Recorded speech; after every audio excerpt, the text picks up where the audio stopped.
Hello guys. So, welcome back again to my YouTube channel. Saying guys, bago natin simulan yung tutorial, make sure nakasubscribe ka, click the notification bell para updated sa mga tutorial natin. Guys, sabi guys, magandang umaga, magandang tanghali, hapon, gabi, kung ano oras mo ito napapanood itong video to. Share po sa na tungkol lang po sa load.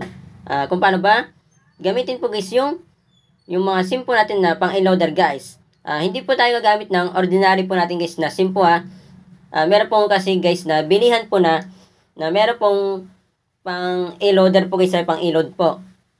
Ito po yung itsura po ng smart. Yan. Ganyan po yung itsura po ng pwede po nyo gamitin na pang-business po na pang-load. Yan. Ito naman po yung sa Globe. Yan. Sa dito naman po wala pa po sila guys na pang-load po Kumbaga, sa application pa lang po kayo pwede na magbenta. Yung ituturo ko po guys kung paano ba malaman po kung pwede ba gamitin yung added phone po nyo or tablet na pang-load guys. Hindi na po natin kailangan po ng application po kasi marami po nakita guys na mga added phone or tablet sa mga tindahan po nila. Gagawa po nila guys na pang-business po yung i-load po nila. Dito po hindi na po natin kailangan po ng internet, yan, ng load, yan. Kasi guys, nakapangit po kung meron po tayong apps po na gagamitin.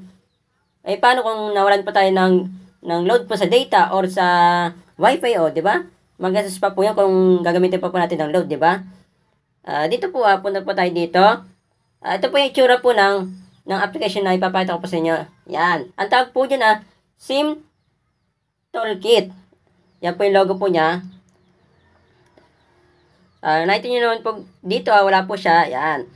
Piling added phone po siya tsaka sa tablet. Sa iPhone, iPad wala po siya. Yan, nakita nyo naman po, naisa-isa na po natin, wala po siya. Type natin dito sa Play Store, hinanap ko na po siya. Ay, wala po. Ayan po, SIM Toolkit. Click natin yan. Marami po lalabas na kamukha po niya, pero iba-iba po yan guys.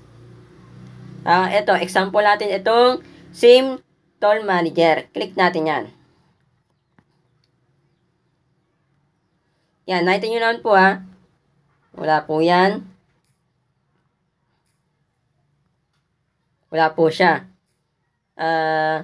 Ipapakita ko din sa inyo guys nasira po yung decaypad po namin na pang-load guys. Kaya po ginagamit po namin touchscreen na po guys sa business po namin sa munting tindahan guys. Sa munting shop po namin na tindahan.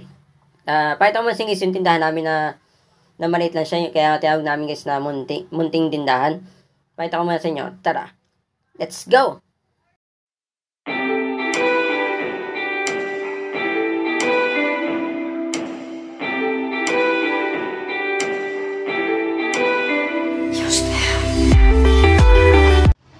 Okay, andito po tayo sa cellphone.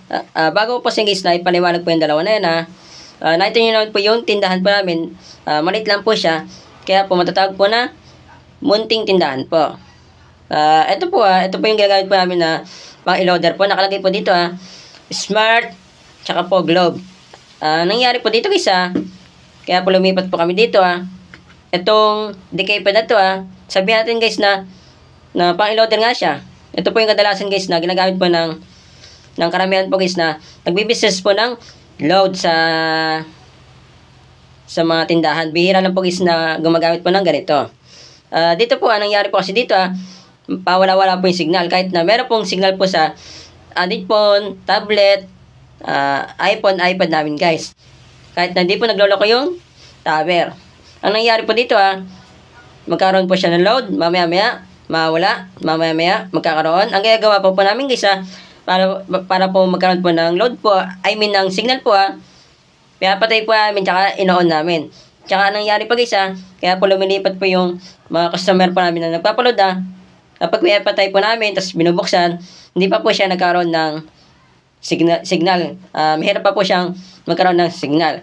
Kaya lumipat na po kami dito.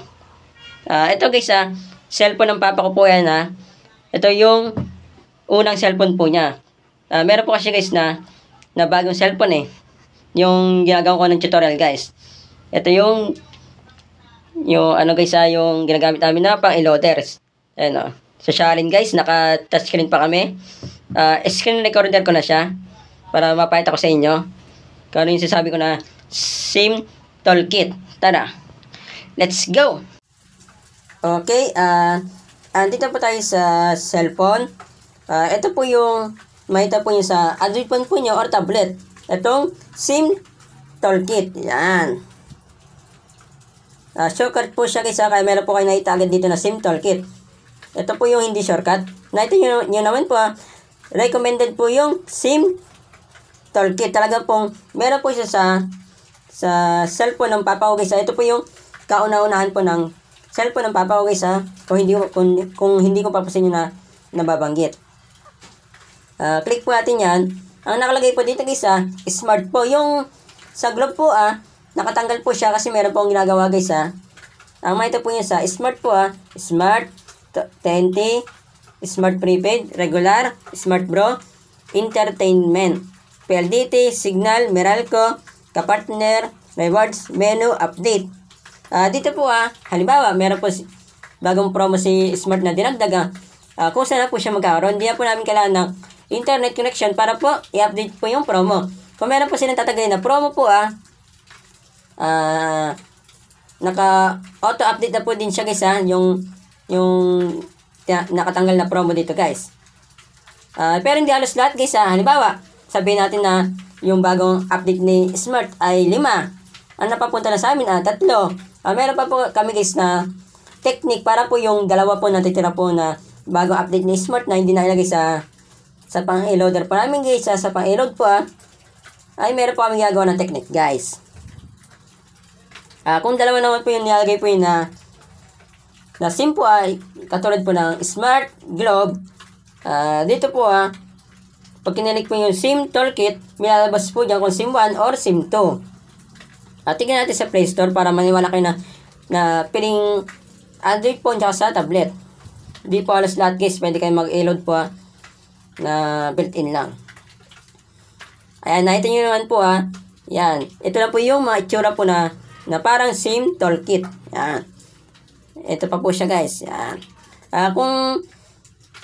Kung sabihin po natin guys na ni-install po natin kunwari sa Play Store, dapat pa kauna-unahan po siya meron po dito kaso wala po siya Kaya sinasabi ko sa guys na built-in po siya. Kaya piling Android phone tsaka sa tablet lang po siya na pwedeng kayo mag-load. Kung bibili naman po kayo guys ng Android phone or tablet or second hand yan, depende po sa inyo kung brand new po or second hand. Alam nyo na guys kung paano magtingin kung gusto nyo na gawing business po yung Android phone po nyo or tablet.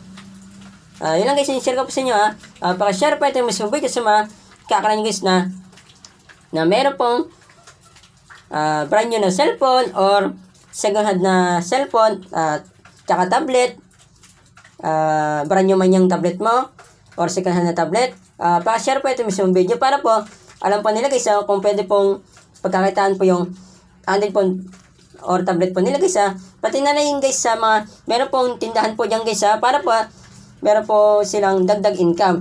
Kapag sinari nyo ito mismo video sa mga kakala nyo guys kahit na di nyo kakilala, dadami itong views, mas madami tayong natulong na tao. Yun lang po, masat po. God bless po. Ingat po kayo.